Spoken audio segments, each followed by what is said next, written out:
In retrospect, Katherine Pierce is a character you either loved to hate, or just flat out hated. She was conniving and sarcastic and always seemed to be one step ahead of our protagonist.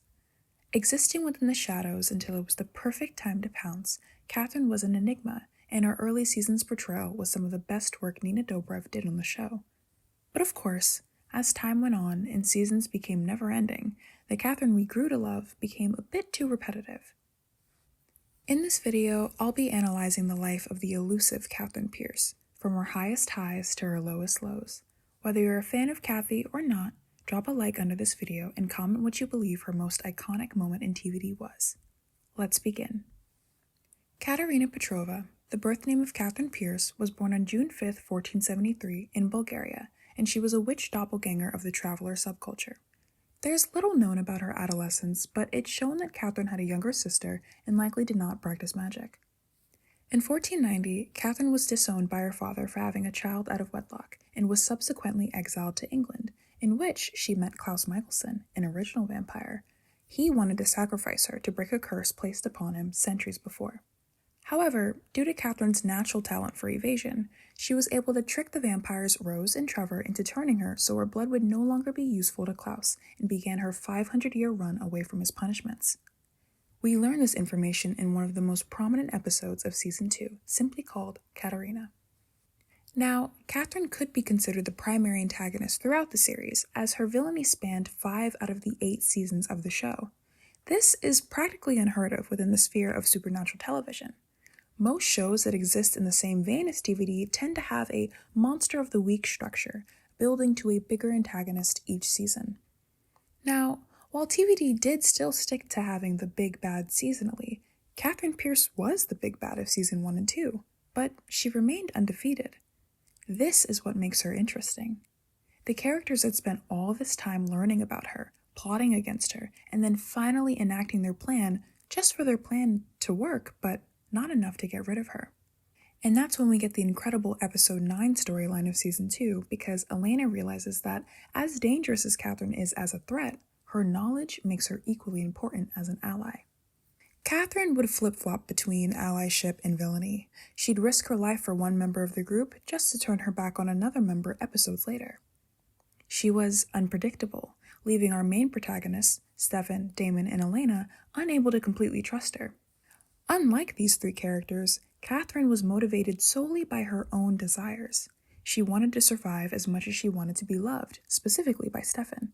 So, many of her decisions over the course of the series reflect those 2 desires. And though there were a few instances where she surprised the other characters by aiding them, her core motivation stayed true to what they've always been: survive and be loved. Now, I spoke in the beginning about how Katherine's arc became repetitive nearing a certain point, and I'd like to get into that in this section of the video, because as much as I love how consistently unpredictable Katherine had been, part of me always wished or hoped that the writers would commit to a redemption arc for her. And I feel like the season we could have gotten that in, and it be executed well, was 5.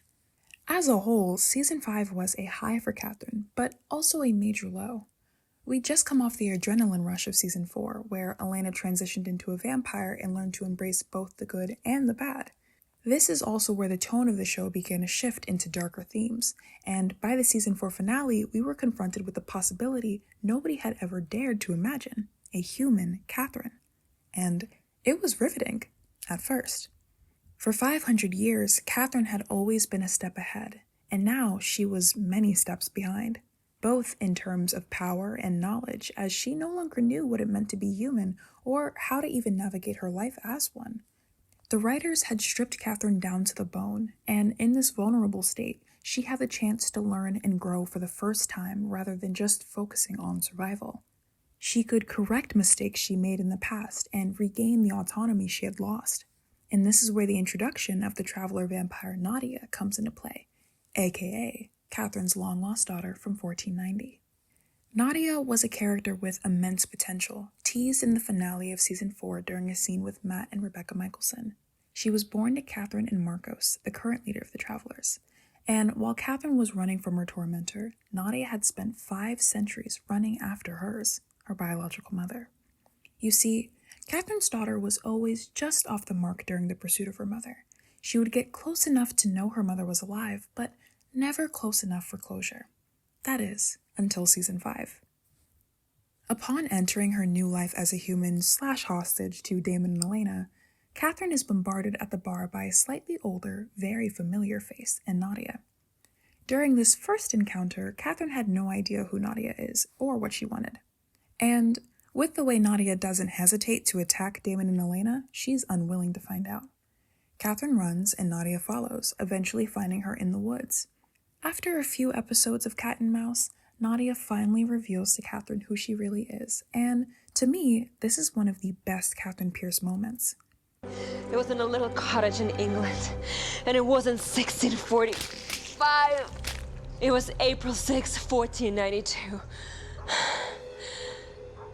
She was all alone,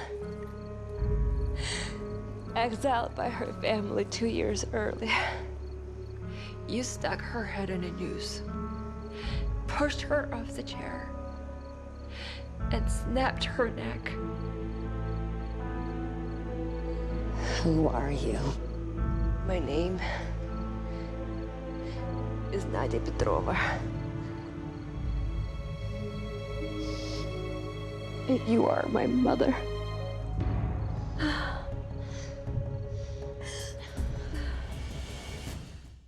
The reunion between Katherine and her daughter was executed incredibly. However, this seemingly momentous occasion did little for Katherine's character in the overarching story of her life. And this is where my gripes lie.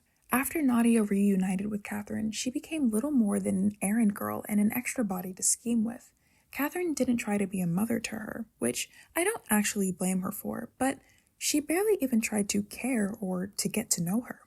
Based on what we'd previously seen of Katherine, this might have been in character for the Katherine Pierce hunted by Klaus, but that's not the Katherine we were currently dealing with. This Katherine Pierce couldn't be further from the one we'd always known, and it was agitating to see the writers mishandle her, trying to hold on to a previous characterization of Katherine that no longer fit the narrative of her current mortality. Human Katherine Pierce was raw and exposed. For the first time in her extended life, her desire for love was stronger than her want to survive. Katherine knew that she was dying. In fact, in a way, she was almost receptive and at peace with that fact.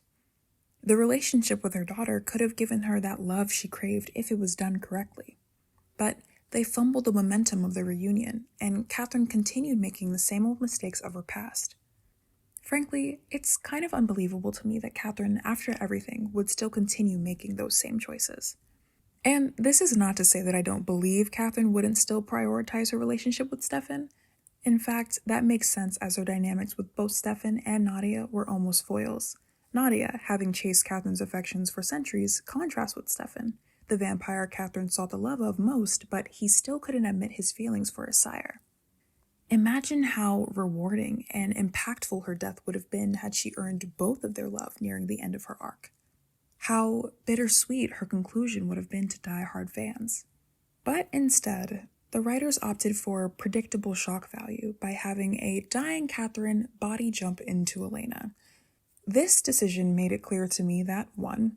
Characters are not treated equally, as villains such as Klaus, Damon, and Elijah were given redemption arcs, and 2.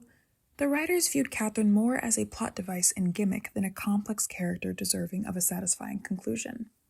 During the Season 5 arc, they wasted time rehashing old, played-out manipulations and then reignited the Stelena vs. Stelena conflict through Katherine's obsession, which felt cowardly. They played it safe, relying on old habits that had lost their impact since many of those storylines were resolved in Season 4.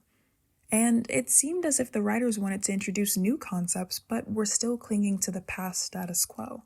And unfortunately, you can't have both in situations like this. In my opinion, the Season 5 villains were weak because the writers spent more time on Katherine's storyline than on the actual conflicts. Katherine's intrigue as a character came from her mystery and her selective appearances. Season 5 overexposed her, dulling her character as a result. And past that point, I'd go as far as saying that the whole season was dull. It was forgettable and irritating to see Katherine flounder around as Elena as long as she did. And I'm not the only person who thinks that. It's a frequent complaint within the fandom.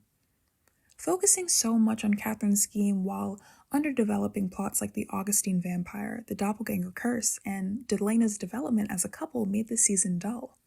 Even the Silas plot, which was highly anticipated, was overlooked in favor of Katherine prioritizing Stefan. There was zero balance. Luckily, Katherine's scheme didn't last the entire season. During that time, the other side was also being erased or destroyed, and once Katherine was out of Elena's body, she got sucked into the abyss, which honestly was deserved given her behavior that season.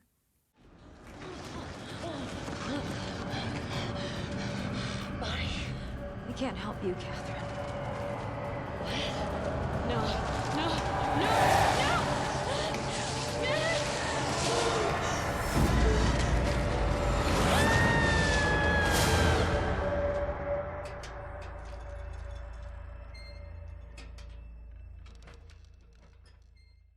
Katherine would then be brought up periodically after her disappearance into the void, but after Nina exited the show in season 6, we didn't get any closure on what truly occurred. And I was okay with this. However, when season 8 came around, the writers began to retcon Katherine's death from season 5. Surprise!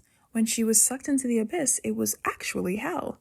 And because she's Katherine, she was able to manipulate the literal devil and come back to life just before the series closed out. How boring. Look, I don't know if it's just me, but I hate when shows get lazy and drop the ball in the final season. You're at the finish line. Just write a story that's satisfying and tie it up in a way that resonates with all of the characters. I'm not going to go into detail about why this finale sucked, but I will say that Katherine's death being left ambiguous in season 5 was much better than receiving a half-thought-out explanation that laughs in the face of her survivor mantra and entire character progression throughout the series. But hey, at least she died in Stefan's arms.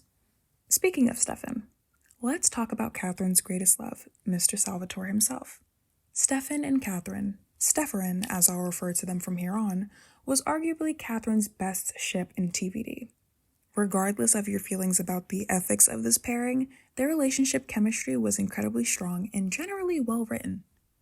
Over 500 years, Katherine accumulated many men for attention and may have even felt love for some of them, but Stefan was the one she repeatedly checked up on. He was the one she couldn't let go. And despite the things Stefan said to Katherine, his actions always made it clear that he never truly got over her either. And when Katherine was force-fed the cure and threatened by everything under the sun, our other protagonist couldn't have cared less if she lived or died. But Stefan, her ex-lover turned enemy, couldn't find it within himself to let her go just yet. In this brief arc, Stefan demonstrated to both the audience and Katherine that even if he did hate her, his love for her was always real. Steferine in season 5 resolved the long-standing mystery from way back in season 2 of whether his love for Katherine was genuine. Katherine had consistently answered that it was, while Stefan had previously denied his feelings, attributing them to compulsion alone. But he couldn't deny it then, not when he knew she was dying. I personally loved the Steferine dynamic throughout the series, but I particularly enjoyed season 5 because, for the first time, the pair were equals. Katherine, having turned Stefan and possessing over 300 years of experience, was initially more powerful and seasoned. But after the cure, their roles reversed. Katherine, now at Stefan's mercy, was in a vulnerable position. And at the same time, Stefan was equally vulnerable because he was dealing with PTSD. They both had personal battles to overcome, and only they could help each other through them. I always wanted Steferine to be endgame, and season 5 solidified that for me. With their chemistry, their tropes, and Stefan finally accepting his love for Katherine, it was the perfect reminder of what TVD was good at, depicting epic love. But, alas, the writer's reluctance to embrace change led to Katherine betraying Stefan's trust and Stefan reverting to pining for Elena again. And while I have many thoughts regarding that, they will have to wait for Stefan's video, and I need to wrap this one up. If there is anything that I missed or that you all would like to talk about, I'd love to hear your thoughts in the comments. I really hope that you enjoyed this video and that I still kinda got it since it's been way too long since I've done a video essay. And I also just want to thank you all so much for your patience and continued support of my channel. Your loyalty and engagement means the world to me. I'm super excited to get this up and dive back in discussions with all of you because you always have such wonderful insights to add.